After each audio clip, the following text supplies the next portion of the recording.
Welcome to a video on the trigonometric function values of special angles. The goals of the video are to determine trigonometric values using the 30, 60, 90 right triangle, and also to do the same using the 45, 45, 90 right triangle.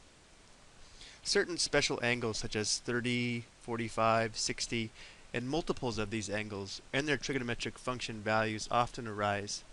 So we need to find a quick, easy way to determine these function values. So let's start by considering an equilateral triangle with sides of length 2. We know that if this is an equilateral triangle, then all the angles are congruent. Therefore, all of the angles must be equal to 60 degrees. Now, if we were to bisect this angle or form the perpendicular with the opposite side, we would have two right triangles,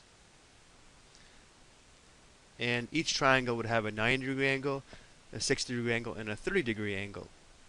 So what we want to do now is determine the length of each side of one of these 30, 60, 90 right triangles. We know this side is equal to 2 units, and since this perpendicular bisector bisects this side, we know that the length of this side here would be 1. So we have 1 unit here, 2 units here, and the question is, what would this length be here? Well, we can use the Pythagorean theorem to determine the length of that missing side. Remember that c squared is equal to a squared plus b squared. Since c is the hypotenuse, we would have 2 squared equals, this side we'll call x, so x squared plus 1 squared. So we have 4 equals x squared plus 1, subtract 1 on both sides. Taking the principal square root only, we would have x equals the square root of 3. So this missing side has length square root 3. And that's very important because if we have a right triangle that has a 30 and a 60 degree angle in it, we know that the short side will be equal to 1, the hypotenuse will be 2, and the other leg will be square root 3. So let's go ahead and write this one more time. If we have a right triangle, we know this is 30 degrees, and we know this is 60 degrees, we can quickly determine that the hypotenuse will have length 2, the short leg will have length 1, and the other leg will have length square root 3. We can use this to determine the trigonometric function values for 30 degrees and 60 degrees. Let's go ahead and do that. Remember, if it helps, you can remember the acronym SOHCAHTOA. So the sine of 30 degrees, well, here's 30 degrees, would be opposite over hypotenuse, so 1 over 2, or 1/2. The cosine of 30 degrees would be adjacent over hypotenuse, or square root 3 over 2. And the tangent of 30 degrees would be the opposite side over the adjacent side, which would be 1 over the square root of 3. And if we rationalize that, it would be square root 3 over 3. Let's go ahead and try the same from the 60 degree angle, which is down here. So the sine of 60 degrees would be opposite over hypotenuse, square root 3 over 2. The cosine would be adjacent over hypotenuse, or 1/2. And the tangent of 60 degrees would be opposite over adjacent, or the square root of 3. So that was pretty quick and easy.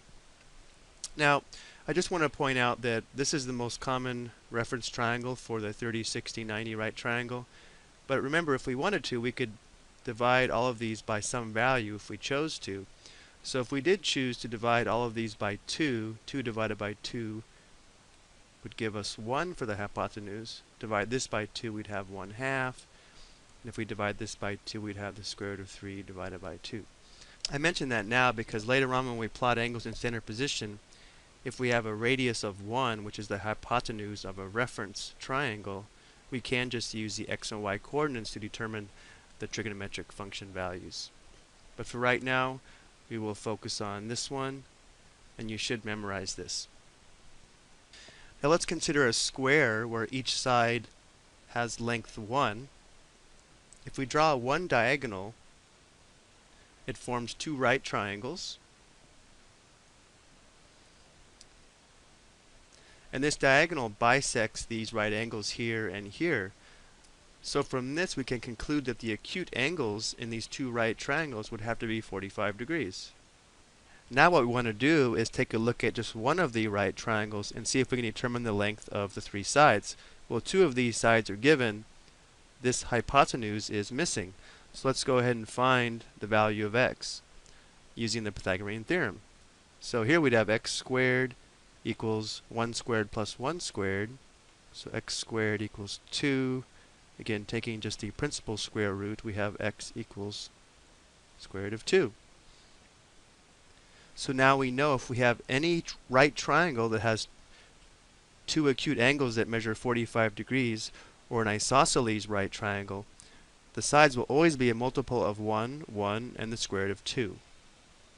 So let's go ahead and label that information here. Again, we know that this is a 45-degree angle, as well as this one. So we can quickly label these two sides as 1 and this hypotenuse as the square root of 2.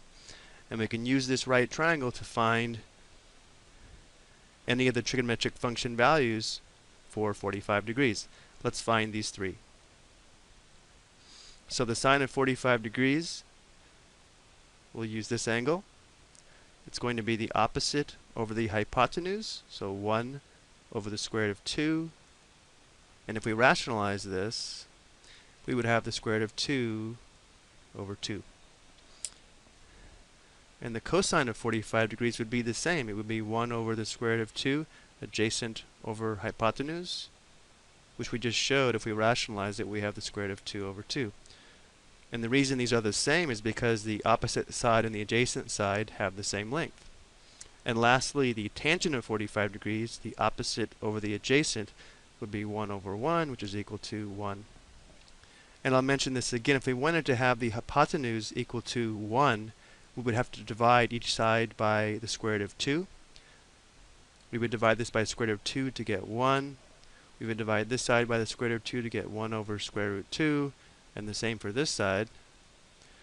And we could rationalize this to be the square root of 2 over 2 in both cases. But again, the one you really want to remember is this first